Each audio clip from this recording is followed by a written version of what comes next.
ఒక వ్యక్తి తన ఆదాయంలో 15% విద్య కొరకు, 12% వైద్య ఖర్చులకు, 12% ఇల్లు కిరాయికి, 23% కిరాణా సరుకులకి, 8% బట్టలకు, 4% సెల్ ఫోన్ ఖర్చులకి, 3% విద్యుత్ బిల్లులకి, 2% పాలకు, 8% రవాణా ఖర్చుల నిమిత్తం ఖర్చు చేసి మిగిలిన 2600 రూపాయలను పొదుపు చేస్తున్నాడు. అయినా అతని ఆదాయం ఎంత? ఆప్షన్స్ ఏమిచ్చాడు? 15,000 రూపాయలు, 20,000 రూపాయలు, 25,000 రూపాయలు, 30,000 రూపాయలు. హాయ్ అండి, వెల్కమ్ టు సుమా స్కూల్. మీకు కనుక ఈ ప్రాబ్లం కనుక యూజ్ అయితే నా నా ఛానల్ని సబ్స్క్రైబ్ చేసుకోండి, వీడియోని లైక్ చేయండి. ఒక వ్యక్తి తన శాలరీలో తన ఖర్చుల కోసం ఎంతెంత పర్సెంట్ ఈ వేటికి ఖర్చు చేస్తున్నాడు అనేది ఇచ్చాడు. ఇచ్చి తను పొదుపు చేసిన డబ్బులు కూడా ఇచ్చాడు. ఇచ్చి తన ఆదాయం ఎంతో కనుక్కోమంటాడు. ఇలాంటి ప్రాబ్లం ఎలా చేయాలంటే,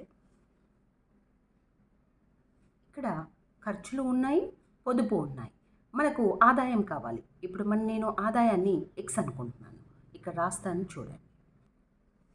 ఆదాయము ఎక్స్ అనుకోను, ఖర్చు.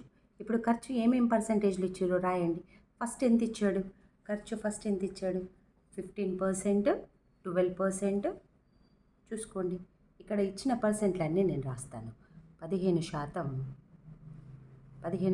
దేనికి ఇచ్చాడు? 15% విద్య కొరకు ప్లస్ 15% విద్య కొరకు ప్లస్ 12% వైద్య ఖర్చులకి ప్లస్ 12% ఇల్లు కిరాయికి ప్లస్ 23% కిరాణా సరుకులకి ప్లస్ నెక్స్ట్ 23% కిరాణా సరుకులకి నెక్స్ట్ 8% బట్టలకి ప్లస్ 4% సెల్ ఫోన్ ఖర్చులకి. ఇక్కడ రాస్తున్నాను చూడండి, 4% సెల్ ఫోన్ ఖర్చులకి ప్లస్ నెక్స్ట్ ఏమి ఇచ్చాడు? 3% విద్యుత్ బిల్లులకి, 3% విద్యుత్ బిల్లులకి నెక్స్ట్ 2% పాలకి, 8% రవాణా ఖర్చులకి. ఇప్పుడు నేను వీటన్నిటిని యాడ్ చేస్తాను. యాడ్ చేస్తే ఖర్చు ఎంత పర్సెంటేజ్ ఉన్నదో తెలుస్తుంది. మొత్తం యాడ్ చేస్తే 87 వస్తుంది. 87%, 87% వస్తుంది.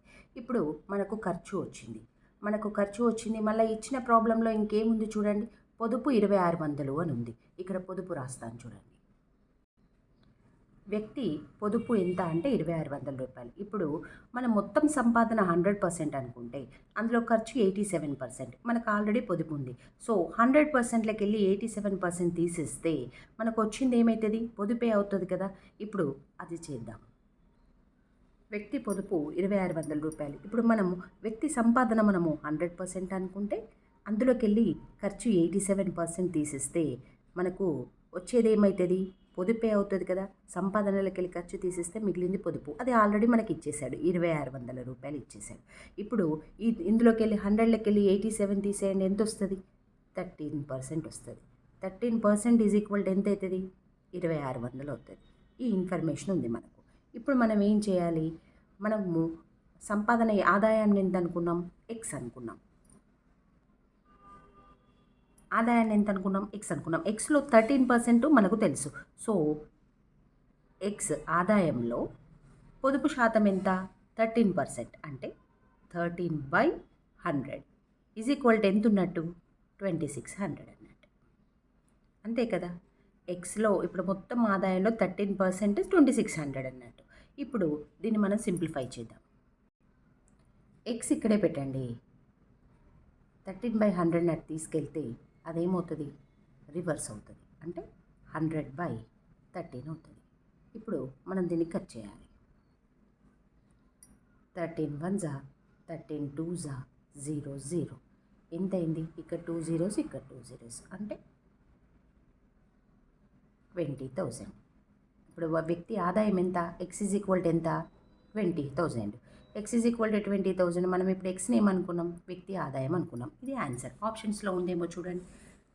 20,000. 2 అనేది ఆన్సర్. Thank you.